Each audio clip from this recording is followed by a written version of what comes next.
Bom dia para todos. Estamos iniciando a nossa sessão semanal Max Weil de Medicina Crítica. Quem vai fazer a apresentação do tema é o Dr. Nicolas Miranda Carvalho, que é médico, graduado pela Faculdade Evangélica de Medicina do Paraná, é especialista em medicina intensiva, fez o programa de especialização em medicina intensiva no CEPET, em Curitiba, Paraná. Tem um MBA, um Master Business em saúde, em gestão em saúde, pela Fundação Getúlio Vargas, também no Paraná, e é o médico diarista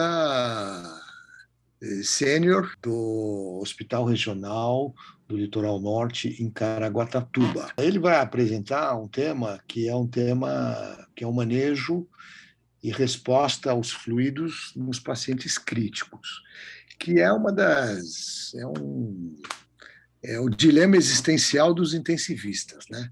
A gente não sabe se dá volume ou se tira volume, né? E muitas vezes acabam fazendo as duas coisas porque não consegue saber muito bem qual seria a melhor atitude a fazer. Então, esse realmente é um dilema importante. Ao longo do tempo, nós estamos sendo mais conservadores em relação aos fluidos, né? Nós já fomos muito mais expansivos, já fomos muito mais exagerados, e hoje nós estamos um pouco mais conservadores. Hoje a gente está um pouco mais minimalista, vamos assim dizer. Mas é sempre um desafio importante saber se esse nosso paciente eventualmente vai se beneficiar ou vai ter uma resposta favorável a um desafio de volume. Muito bem, muitas vezes essa não é uma resposta fácil de formular. Bom, existem algumas, no decorrer dos anos, tem alguns dispositivos, algumas técnicas, algumas estratégias, e o Nicolas vai nos mostrar isso, como que a gente pode, na beira do leito, tentar saber qual é a resposta mais adequada deste paciente a um desafio de volume. Muito bom. A palavra é sua, Nicolas. Ótimo. Obrigado, doutor, pela apresentação, pela oportunidade também. Bom dia a todos que estão participando. Como o doutor Marcelo comentou, né, sempre o manejo fluido no paciente crítico foi um desafio, e o intuito da apresentação é mais gerar uma reflexão da fisiopatologia, da nossa decisão do fluido, o quanto isso implica e a necessidade para beira-leito cada um ter as melhores ferramentas para tomar sua decisão final. Então, aqui eu vou comentar um pouco sobre as indicações, as implicações, né? Qual fluido usar, quando usar, e algumas formas de monitorização em relação a isso, né? Aqui a animação eu tentei demonstrar que o fluido, ele às vezes, aquele comentário que assim, a gente sempre ouviu, né? Vamos deixar o tanque cheio. Nem sempre o tanque cheio ele é adequado, né? Vamos lá. Então, a primeira pergunta que a gente deve se fazer na decisão de administrar fluidos, ela vem da curva de Frankenstein, né? Aqui os representantes da criação dessa curva, onde a gente observa que, dependendo da função cardíaca, você aumentando o conteúdo sistólico, né? Você aumentando a pré-carga, você consegue aumentar o débito cardíaco através do aumento da contratilidade, e isso aumenta o débito cardíaco.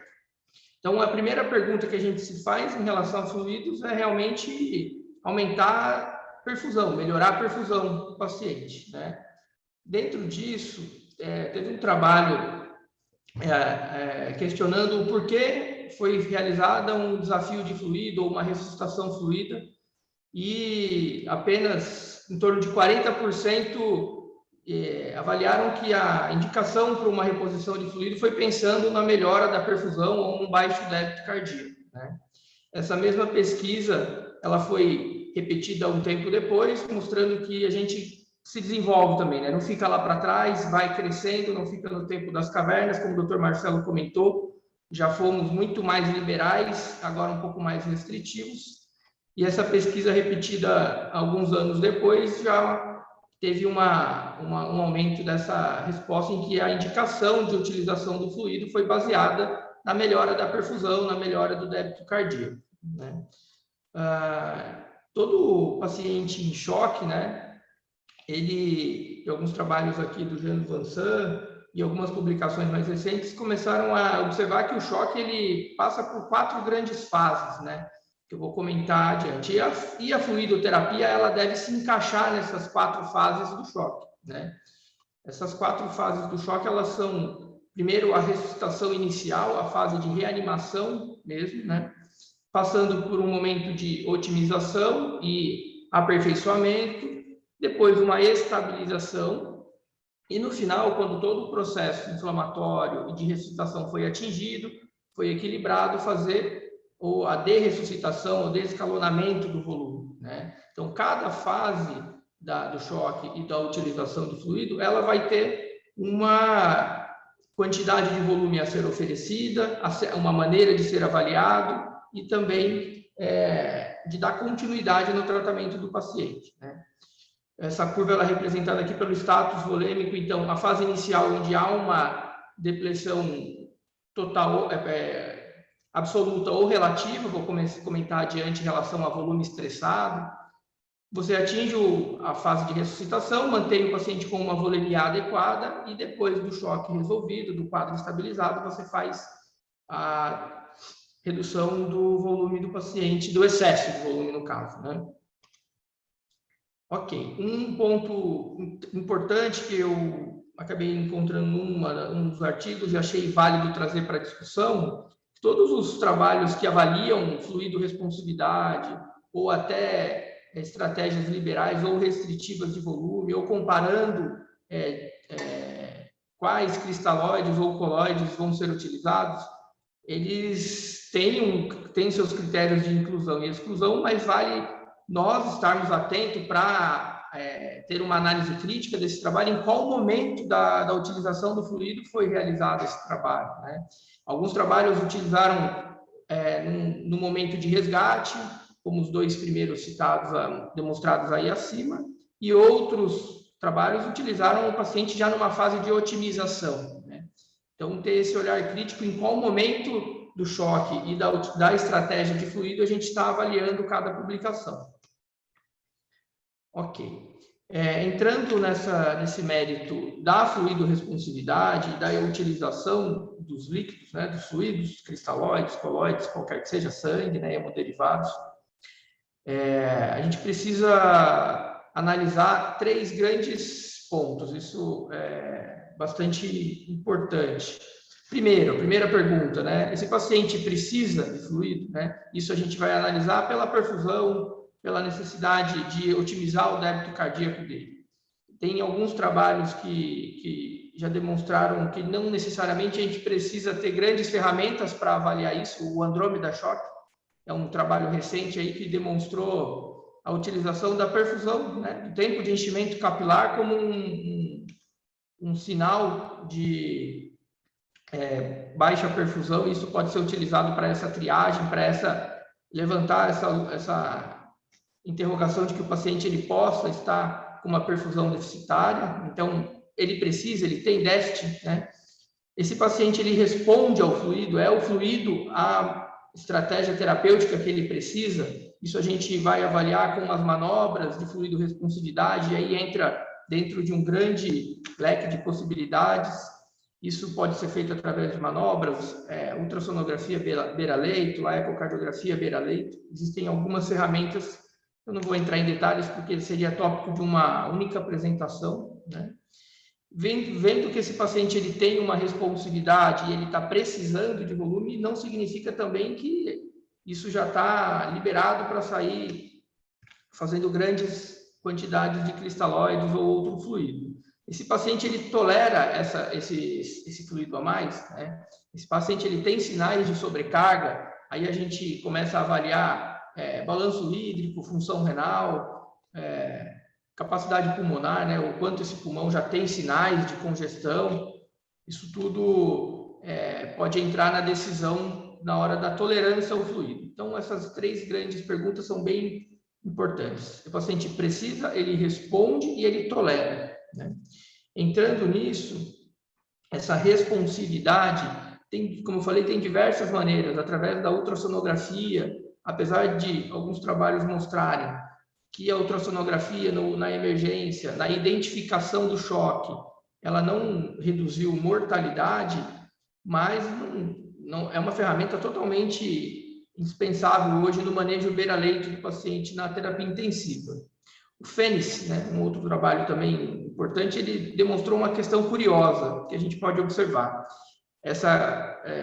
Esse gráfico central. O paciente foi avaliado se ele tinha uma fluido-responsividade e qual foi a conduta, né? Isso foi um levantamento. Qual foi a conduta após a avaliação da fluido-responsividade? Os pacientes que demonstraram ser fluido-responsivos, em torno de 50% receberam a administração adicional de fluido, significando que talvez que esses 50% que não receberam, pode ser que eles estavam naquele momento em que eles respondiam, eles tinham a indicação, mas já não toleravam, né? É curioso esse gráfico de se refletir, mas pode ser que eles estivessem naquele momento em que não tolerava mais volume.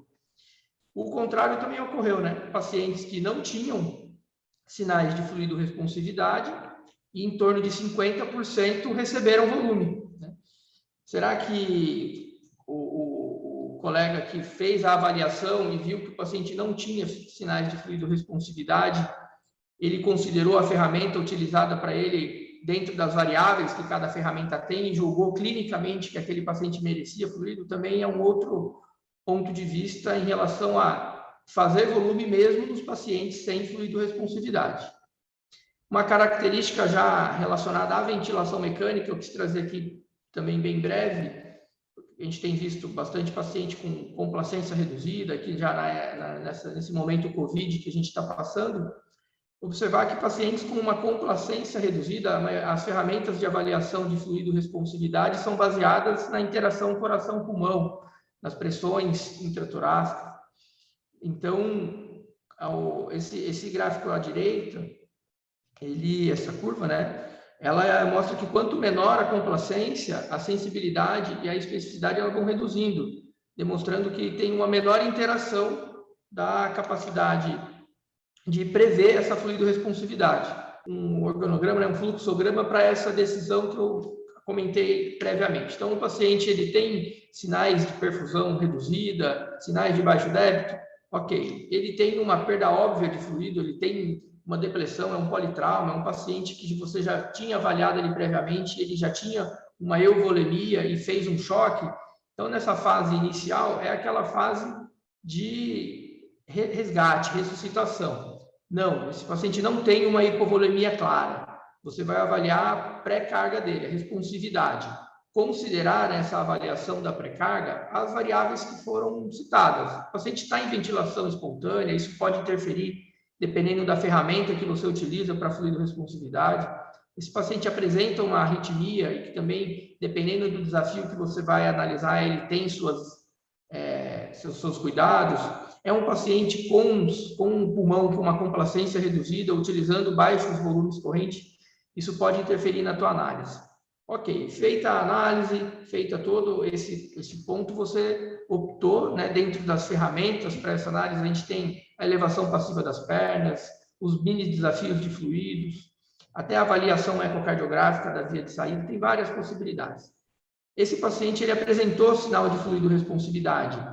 Eu vou considerar fazer uma expansão volêmica para ele. Mas antes disso, eu vou fazer uma análise se esse paciente tem a tolerância, né? Então, se ele talvez dê sinais de que o paciente muito anasacado, já vem fechando o balanço muito positivo, parece que o choque dele é mais vasoplégico e você fazer um resgate do conteúdo venoso pelo volume estressado seja mais interessante, vale mais a pena você ir pelo lado da droga vasoativa do que uma expansão volêmica e aumentar ainda mais esse edema que ele tem. Vou comentar um pouquinho adiante sobre essa produção do edema que a gente acaba criando dentro da terapia intensiva. Então, mesmo assim, feito todos esses desafios, questionar, né? Se esse paciente ainda tem tolerância a isso. Ok.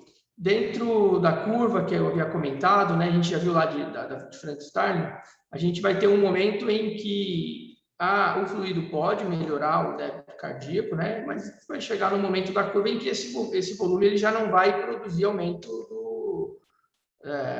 da perfusão e aumento do débito cardíaco. Pelo contrário, ele pode até gerar um edema, uma congestão venosa, e essa congestão venosa piorar a perfusão. À esquerda, a gente observa a questão do volume estressado que eu quis demonstrar, né? O paciente ele pode ter uma veno ou uma dilatação arterial em que Nicolás, Oi? Desculpe a interrupção. Usa mais o mouse com a seta, porque agora sim, mas procura usar, porque isso facilita a compreensão, tá bom? Tá bom. Obrigado. Obrigado, doutor. Então, vamos lá. Como vocês podem observar aqui na figura esquerda, o paciente ele pode ter uma venodilatação ou até uma vasoplegia arterial, e que quando o conteúdo venoso e arterial, ele fica reduzido. O volume estressado, que é o volume que gera a pressão, ele fica reduzido.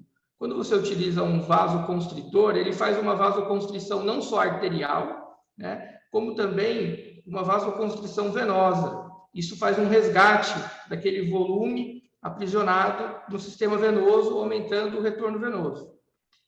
Aqui na direita, a gente consegue observar o seguinte ponto que é importante fazer na análise da fluido-responsividade no manejo da congestão venosa.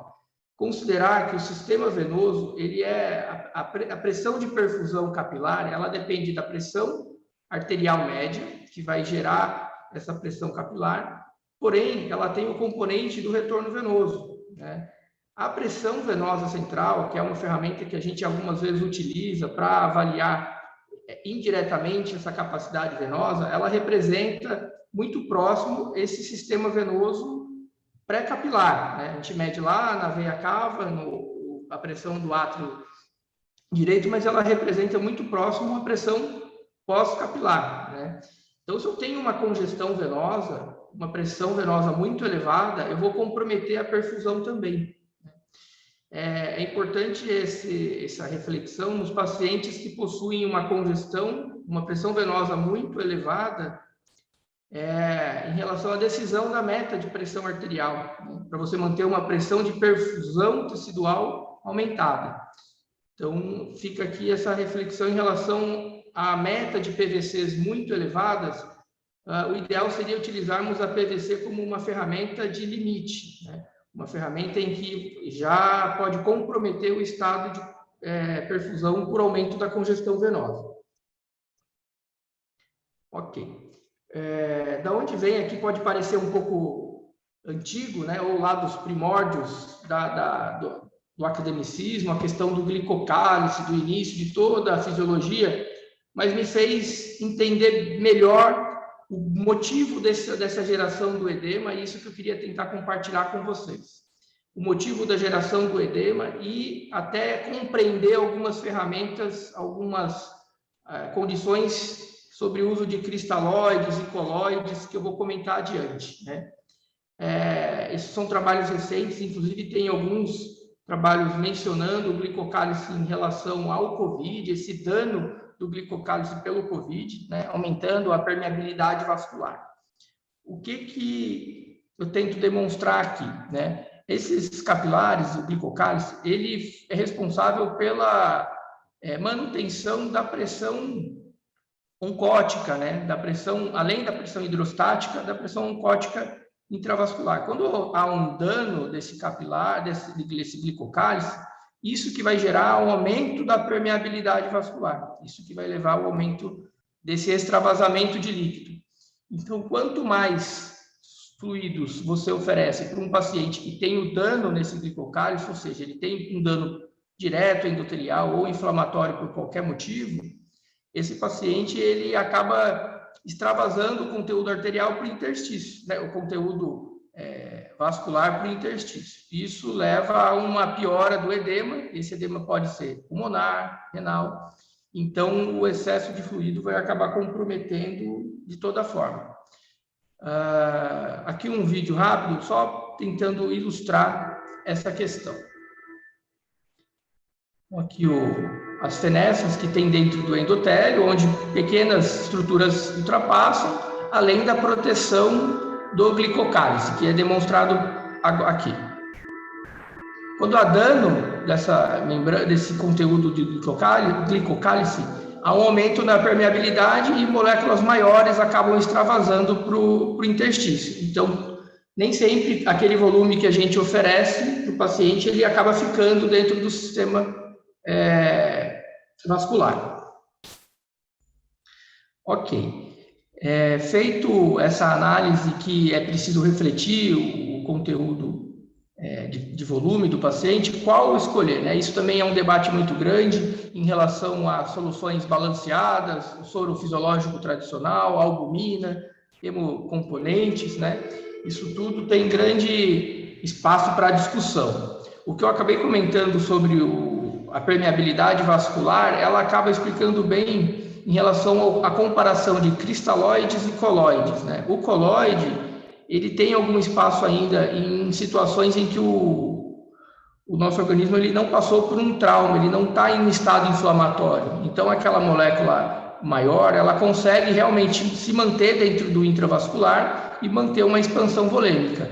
Mas mesmo indivíduos já muito inflamados, moléculas maiores como o da albumina e dos colóides, elas podem sim ultrapassar vencer essa permeabilidade, né? Tem um aumento das fenestras, redução do glicocálice, e se acumular no tecido, se acumular no rim, se acumular no pulmão, e ainda atrair maior líquido para aquele setor, por aumento da pressão oncótica, e isso gerar um aumento cada vez maior do edema. Em relação a trabalhos mais robustos, em relação a resultados e desfechos clínicos, até o momento, poucos trabalhos conseguiram demonstrar superioridade entre uma solução ou outra, né? Então, aqui há um trabalho comparando soluções balanceadas como o ringer lactato, o plasma light com a salina, sem desfechos significativos em relação à mortalidade e insuficiência renal, né? Outro trabalho também comparando soluções balanceadas, soluções salinas em relação a desfechos de disfunção renal. Equivalente, não houve diferença entre o uso de salina e soluções balanceadas, né? Resultado negativo. Soluções balanceadas, uma meta-análise comparando alguns trabalhos. Essa meta-análise também é um trabalho neutro, sem desfecho positivo. Um trabalho em andamento, BASICS, ainda não publicado, está analisando 2 pontos, né? A comparação entre soluções balanceadas e solução salina, e também a velocidade dessa infusão, o quanto você infundir um cristalóide mais rápido ou mais lento pode interferir. Até o momento ainda não foi publicado resultados do BASICS, a gente já tem alguns anos que está em andamento, é um trabalho com um número muito grande de participantes, acredito que deva sair em breve.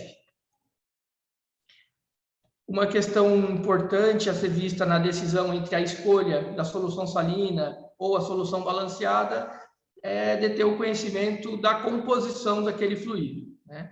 Uma diferença mais significativa para a gente é o componente de sódio. É importante lembrar que a solução salina ela é muito mais rica em sódio do que as demais soluções, e o cloro, né? Fazendo com que o excesso de solução salina possa levar a uma acidose hiperclorêmica. Aqui entra um ponto também interessante, que esse excesso de solução salina com o excesso de cloro, levando a uma acidose hiperclorêmica, talvez ela ocorresse mais em momentos em que a expansão de fluidos fosse de forma exagerada, né? Então, talvez por isso que a comparação com soluções balanceadas, num contexto mais atual, onde já há essa visão de mais restrição de volume, não tenha tantos resultados. É a mesma coisa da ventilação mecânica. Ventilar com 12 ou com 6, né? Talvez 12 seja lesivo, não 6 seja protetor.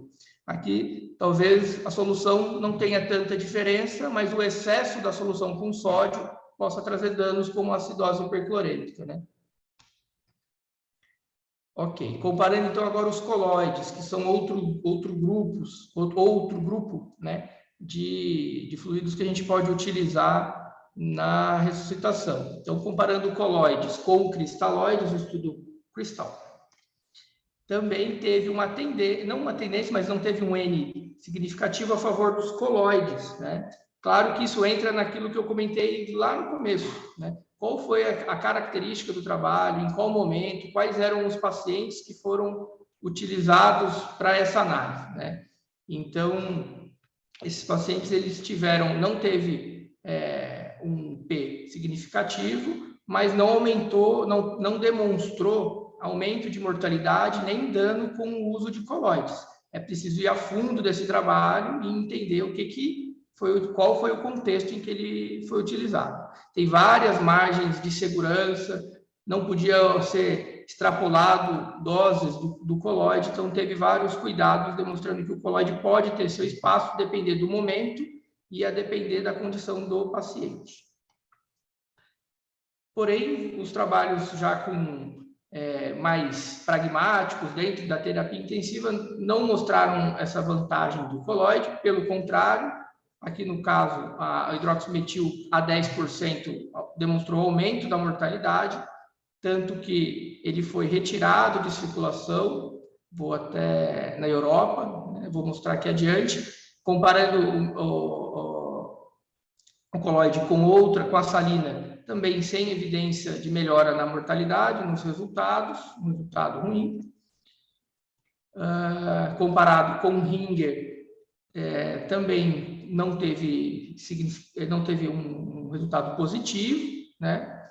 Mostrando nesse cenário, com uma comparação com solução balanceada, uma tendência de melhora para o uso do Ringer, né? Solução balanceada.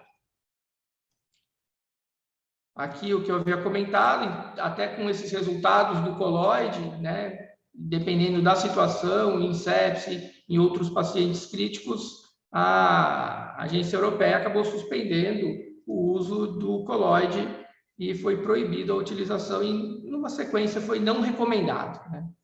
Então, hoje a gente usa muito pouco o colóide na terapia intensiva, usa de forma bastante rara, né, quase acho que já não se utiliza. Mas a anestesia ainda utiliza bastante o colóide, talvez pelo momento do paciente, como eu comentei.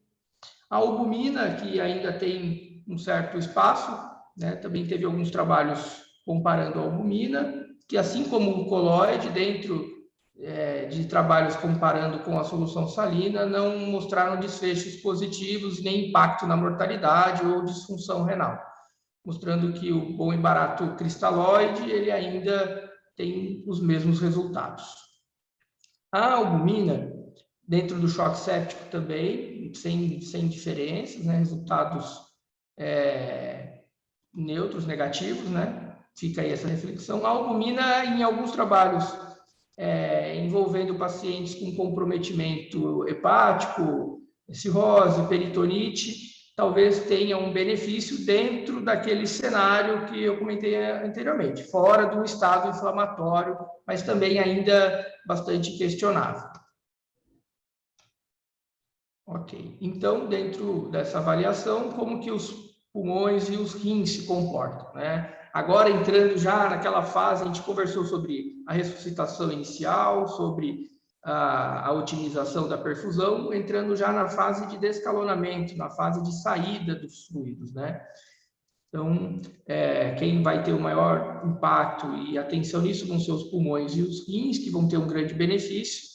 Então, trabalhos aqui comparando uma dose baixa de furosemida, né, em relação à insuficiência renal, mostrando que não há piora dos desfechos utilizando essa estratégia de balanço mais negativo quando o paciente já está compensado, né, já saiu do choque. Você tem fazer essa busca por um balanço negativo, por essa retirada do fluido é interessante. A utilização da própria furosemida, né, do diurético, para prever essa capacidade de recuperação de função renal também já foi avaliada. e foi demonstrado que a utilização da furosemida para prever essa resposta e essa evolução para o descalonamento é importante. O Furo Test, onde você faz 1 miligrama, 1,5 miligrama de furosemida por dia, ele tem um preditor de recuperação da função renal tão importante quanto biomarcadores, como o N-Gal. Então, você tendo uma resposta positiva da furosemida, que nesse trabalho ele demonstrou 100 ml hora de diurese com 1 a 1 miligrama por quilo de furosemida, pode prever essa recuperação da função renal. O porquê isso, né? Se você está nessa fase de recuperação, de descalonamento, você não ter uma resposta à furosemida, você pode utilizar da hemodiálise como uma estratégia para retirada de fluido e para equilíbrio do paciente nessa fase de descalonamento. Isso vai auxiliar na recuperação pulmonar, na congestão renal, e já foi demonstrado em alguns trabalhos que o balanço negativo, o uso de diurético, ele pode impactar na mortalidade e nos desfechos de insuficiência renal do paciente. Só reforçando, né, essa questão que eu mencionei, que a associação entre o balanço negativo, ela pode, nos doentes críticos, impactar nesse desfecho de mortalidade e insuficiência renal. O acúmulo de fluido, ele é relacionado a um desfecho pior, né? É uma curva em que a redução, a baixa volemia, um fluido deficitário também é ruim, mas o mais importante, acredito eu, é que esse excesso de volume e a gente focar nessa descalonamento, quando o quadro está equilibrado, também é muito importante para auxiliar no desmame da ventilação, na própria recuperação da função renal. Acho que é isso. Tem mais uma aqui. Estratégias, né, utilizando uma estratégia mais restrita de fluidos, comparada com estratégias mais liberais, também não mostraram diferença, mais uma vez evidenciando que uma estratégia guiada, monitorizada, tendo uma análise mais crítica sobre a volemia do paciente seja interessante, né? E um contraponto que também fala em relação ao momento do paciente, estratégia restritiva versus liberal em cirurgias abdominais, aqui no contexto cirúrgico, o paciente mais estável inicialmente, demonstrou alguns resultados piores em relação à insuficiência renal, porém nenhum deles teve aumento de terapia dialítica, né? Foi mais um aumento de escórias sem interferência em terapia dialítica, demonstrando, mais uma vez, que a estratégia monitorizada seria o adequado. Ok, é isso. Aberto ao debate. Nicolás, você fez uma boa apresentação e principalmente dando substratos fisiopatológicos para realmente promover um entendimento melhor dessa questão, né, dessa questão da responsividade, né? Muito bom. Algumas questões aí que eu queria comentar com você. Primeiro, qual ferramenta que você considera, se é que provavelmente não tem uma que seja excepcional ou melhor do que todas, mas quais as ferramentas que você considera à beira do leito, né, dependendo da UTI que você esteja trabalhando, para estimar a responsividade a um desafio de volume? Acredito que essa avaliação, ela, claro, deva considerar a UTI, como o senhor comentou, né, os recursos que aquela UTI oferece. Uma pressão invasiva pode nos oferecer a variação da pressão de pulso. Algumas unidades podem ter dispositivos minimamente invasivos que meçam esse débito cardíaco através da variação, como o EV1000, algo um pouco mais distante, mas isso também é possível. Não tendo uma pressão invasiva, a velha e boa PVC pode nos sinalizar aqueles parâmetros de segurança e uma variação da PVC utilizando um parâmetro mais dinâmico, né? O ideal seria a gente sempre utilizar variáveis pontos dinâmicos, né, do que variáveis estáticas. A gente pode utilizar a PVC. Quem tem a ultrassonografia disponível na UTI pode utilizar a variação da cava, né, avaliar a contratilidade para saber se aquele choque não tem uma origem cardiogênica. Existem essas possibilidades. Então, o que eu sempre falo, né, comentei na outra apresentação, que é importante que se domine a estratégia que você tem disponível. Então, se você tem um APA invasivo, você tem um ultrassom, você se esforce, monte protocolos ou se aperfeiçoe naquela ferramenta. Então, algo nesse sentido, doutor. Então, você estava falando da pressão venosa central. Você imagina que quando eu tinha a tua idade, eu estava, não, menos que a tua idade, né? Eu estava no internato, no começo do internato e da residência, isso aí são os anos 70, final dos anos 70, e a pressão venosa central para nós era uma ferramenta espetacular, excepcional. Poxa, já mediu a pressão venosa central e tal. Tudo bem. Realmente, a pressão venosa central, a gente media na coluna de água, etc., né? Não tinha todos esses dispositivos que a gente tem hoje, invasivos, era na coluna de água, mas era uma medida. Muito bom, a pressão venosa central foi chutada, foi desprezada, foi renegada, dizem que não serve para nada, que não avalia a responsividade, etc., etc., etc., que é um dispositivo simples, mesmo que você não tenha ali um canal de pressão, monitoração com canal de pressão e com domos, você pode fazer na coluna d'água. Se você for falar com a metade dos colegas, dos nossos profissionais que trabalham conosco, que são profissionais valorosos, ninguém viu coluna d'água, porque já vieram numa geração onde começaram a ter os canais de pressão, etc., etc. Muito bom.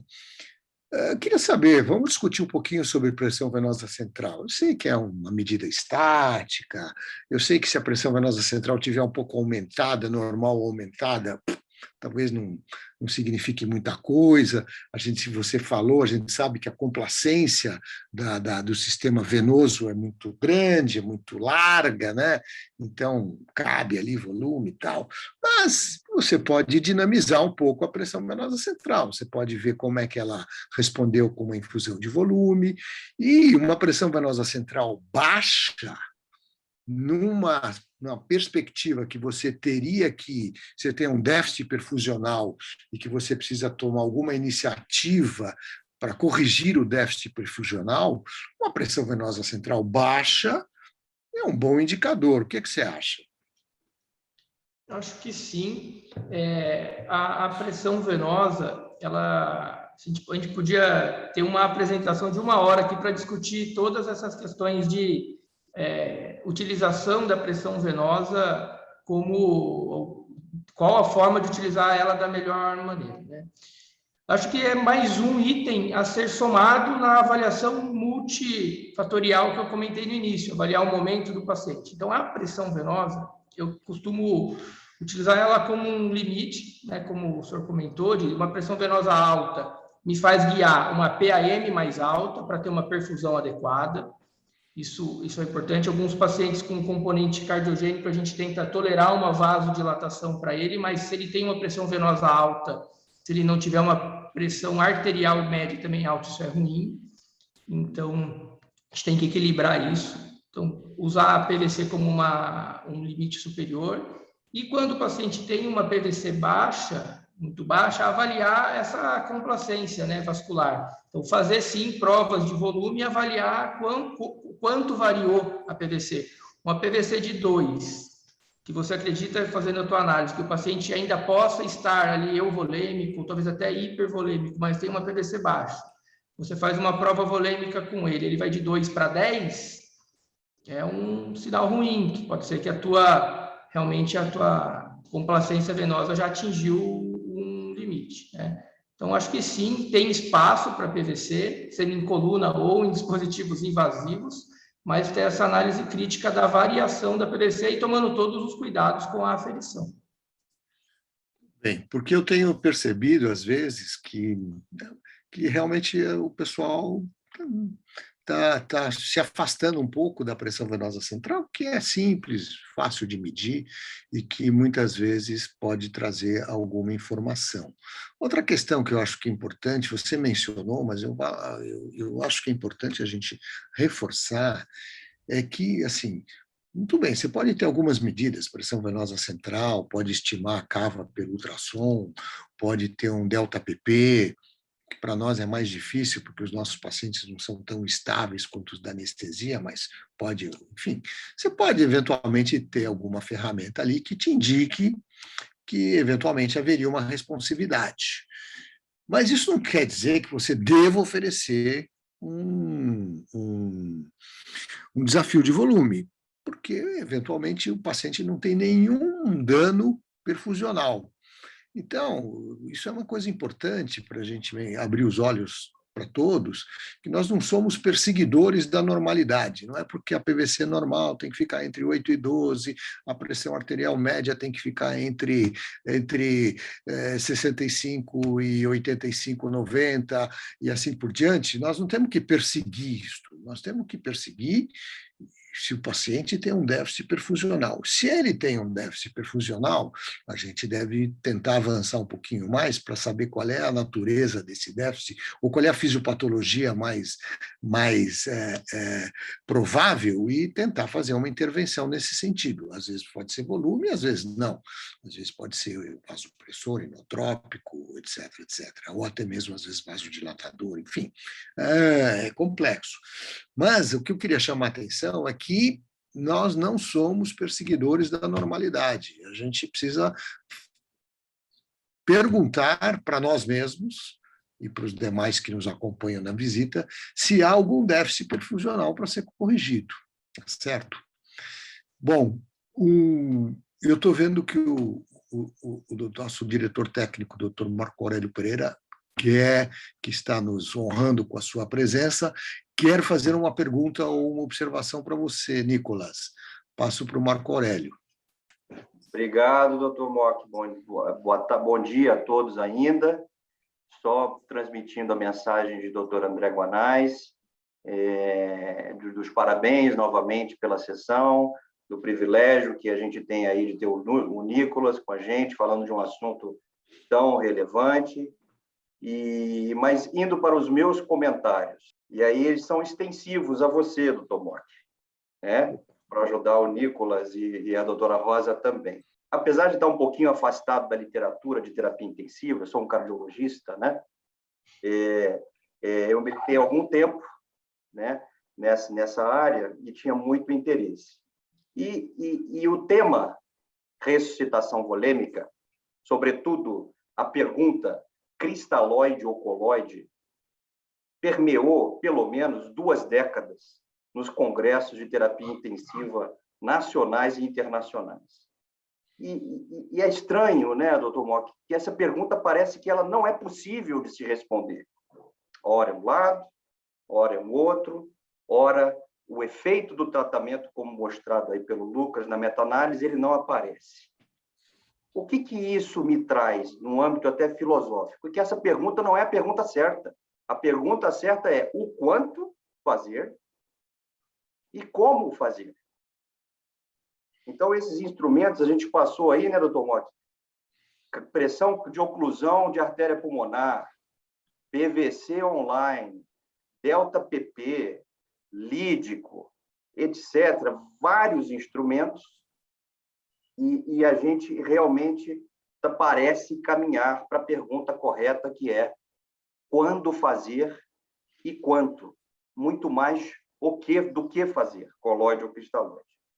Nessa tangente, doutor Mock, eu queria acrescentar só um pouquinho, que na formação do cardiologista americano, todos eles obrigatoriamente têm que passar pela ecocardiografia. E a ecocardiografia tem ajudado bastante, pelo menos nos serviços que eu acompanhei lá fora, nessa questão de dinamizar essa variável de resposta à ressuscitação volêmica. Então, eu queria colocar essas considerações, não sei se vocês concordam comigo, mas eu acho que se fez a pergunta errada durante muito tempo e que agora a gente está no caminho. Obrigado a todos vocês. O questionamento é bem válido, mas isso se enquadra muito no perfil de paciente que a gente tem na terapia intensiva, como eu tentei demonstrar ali em relação ao estado inflamatório e à lesão endotelial, né? A maioria dos pacientes que estão na terapia intensiva, eles estão num estado pró-inflamatório muito importante e essa permeabilidade ela é aumentada. Então, dentro da decisão entre um e outro, considerando esses novos trabalhos em relação à lesão endotelial, talvez realmente a pergunta entre coloide e cristalóide ela não faça tanta diferença, porque o segredo está entre utilizar o próprio conteúdo líquido do paciente através das drogas, né, e da recompartimentalização desse líquido, do que a escolha em si. E aí entra um outro ponto que é muito relevante também, que são os custos, né? São substâncias bem mais caras, como coloide, albumina. Coloide é um pouco menos que a albumina, mas tem esse custo em que o resultado final ele é o mesmo, né? Ele é o mesmo. Então, acho que esse seria um grande ponto realmente. Essa decisão seria mais o quanto e como do que qual. Essa história é antiga e, como o Marco Aurélio colocou, os pró-cons de todos os congressos era coloide cristalóide, coloide cristalóide, coloide. Parecia uma luta que não acabava mais, nunca acabava e nunca ninguém saía com nenhuma conclusão muito objetiva sobre isso. Tem uma questão, veja, a solução salina 0,9% talvez seja um dos insumos mais utilizados no mundo inteiro e é barato. Então, isso, a albumina é caro, né? Os coloides sintéticos que apareceram também são caros, né? E realmente não mostrou. Aqui também o desfecho que a gente procura, que é reduzir mortalidade, é um desfecho duro, né? É muito duro. Então, é difícil. Esse racional de que se eu usar uma molécula como um coloide, que, além de promover a expansão volêmica, resgata volume do interstício para o vascular, é um racional excepcional, espetacular, né?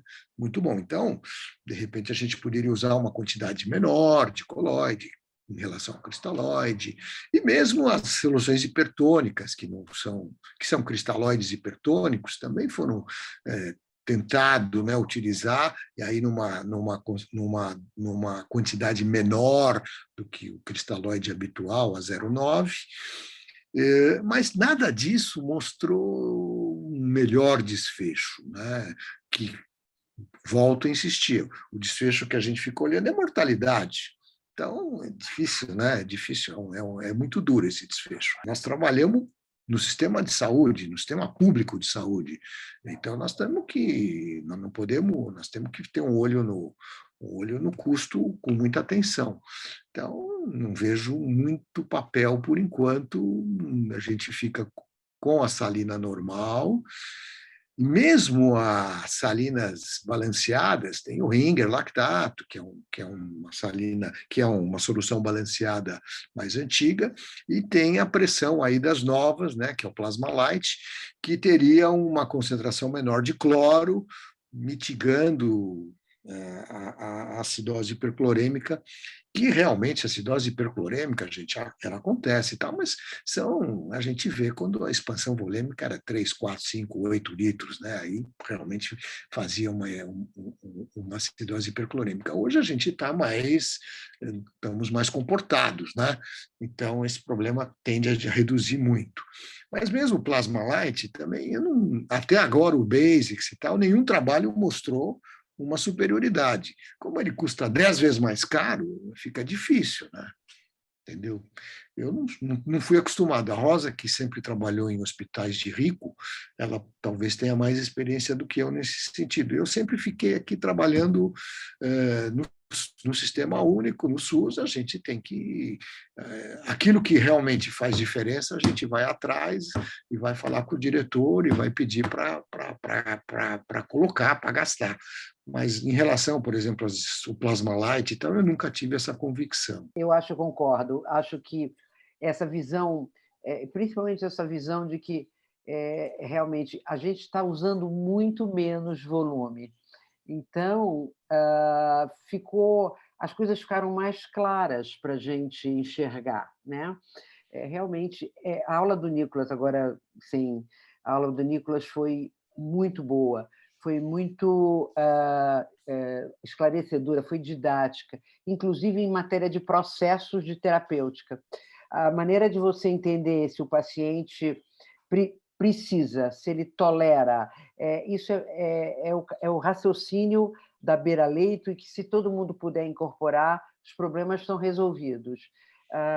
E quando realmente a gente usa menos, se tiver menos cloro ou mais cloro, isso não vai fazer tanta diferença. Quando você está no trauma, nos grandes queimados, aí isso pode realmente contar na hora de mais cloro em relação a essas fisiológicas balanceadas.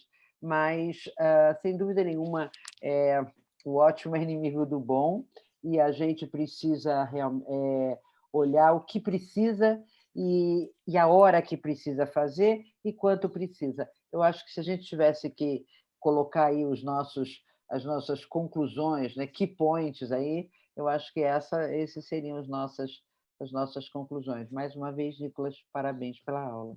Isso ficou mais evidenciado agora com o Covid, né? Se falou muito sobre balanço negativo para não ter esse comprometimento pulmonar, e a gente tem visto na prática o que já era demonstrado, essa questão, né, de ajudar, auxiliar nessa retirada, saiu da fase aguda, evitar o excesso de volume. O balanço negativo é que antes era a visão do pulmão com o rim, e ainda era meio difícil de enxergar. Agora, vendo muito pulmão encharcado, isso ajudando no desmame da ventilação, ficou mais reforçado também. Inclusive, em relação ao rim, a questão que isso não foge um pouco, mas a questão ao contrário, né? A questão de você dar muito volume e isso piorar, porque aumenta o edema, né? E a questão da necessidade da droga vasoativa para você melhorar a perfusão a nível de glomérulo, etc. Mas isso aí é outra. Você vai dar outra aula disso. Uma coisa interessante. Oi, Fernanda Masteguin, tudo bem? Oi, doutor Marcelo, tudo bem, todo mundo? Nicolas, parabéns pela apresentação. Queria jogar um pouco de fogo aí na discussão.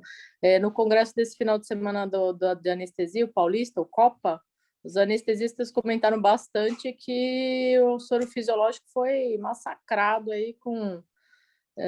estavam querendo enterrar nosso pobrezinho, nosso soro fisiológico. E, assim, ele tem seus problemas, mas não dá. O coitadinho já ajuda muito a gente, mas tem seus cuidados, né? Só queria tacar um pouco... O que eles estavam propondo no lugar? Plasma Light. São os amigos da doutora Rosa. Trabalhou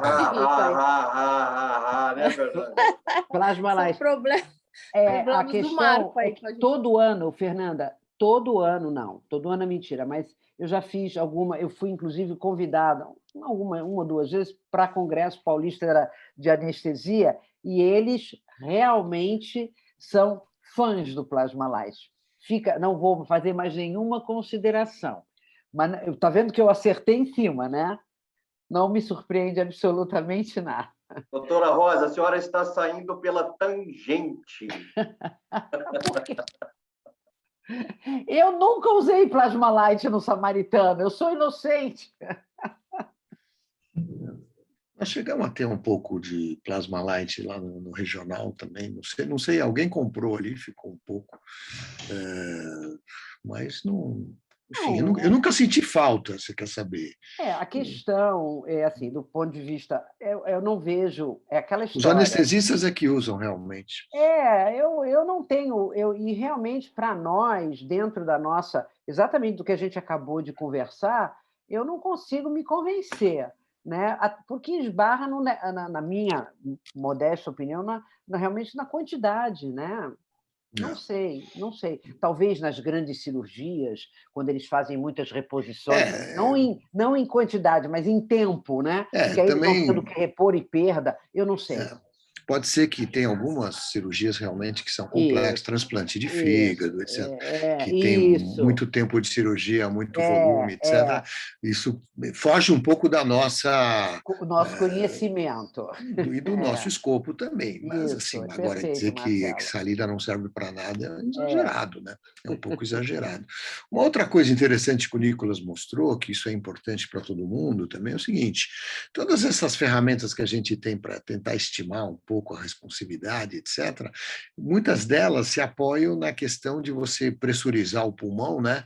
Ou seja, o tórax, né? Você pressuriza o tórax e vê como é que a hemodinâmica se comporta, né? E aí, se comportar mal, é sinal que eventualmente se poderia fazer um desafio de volume aí. Tudo bem, é interessante também, tal. Mas na complacência pulmonar ruim, isso aí fica amortizado. Então, não serve muito também. Então, toma cuidado, que quando o paciente está muito ruim, isso aqui também não é bom. Bom, tem outras coisas, mas nós estamos chegando também no final, mas vai ficar para uma próxima, que é uma análise mais multimodal, né, Nicolas? Pode analisar o gap de CO2, pode ver gasometria arterial e venosa, pode, enfim, tem mais análises que a gente pode fazer, o próprio clareamento do lactato, etc., que pode nos indicar se a gente realmente está diante, precisa de mais intervenção para corrigir alguma hipoperfusão ou não. Mas isso vai ficar para a próxima. Bom, pessoal, eu estou caminhando para o final da nossa reunião. Eu queria, então, agradecer muito o Nicolas pela contribuição, pela excelente apresentação, agradecer a Elga Lima, de Salvador, que nos ajuda na produção da sessão, Max Weil, tá certo? Agradecer Giovana Miranda e sua equipe, que produzem as artes e divulgam. Aliás, conseguiram uma foto do Nicolas espetacular, de quando acho que ele estava no ginásio. Agradecer ao Kennedy também, que dá o suporte aqui para a gente poder fazer a vídeo e correr tudo bem. E mencionar o mentor desta nossa sessão, que é o André Guanais, que foi ele quem nos incentivou, quem batizou a sessão e é o mentor da sessão. Muito bem, muito bom. Feitos todos os agradecimentos, bom final de semana para todos. Saúde, sorte, coragem. Até a semana que vem. Um abraço. Tchau, tchau.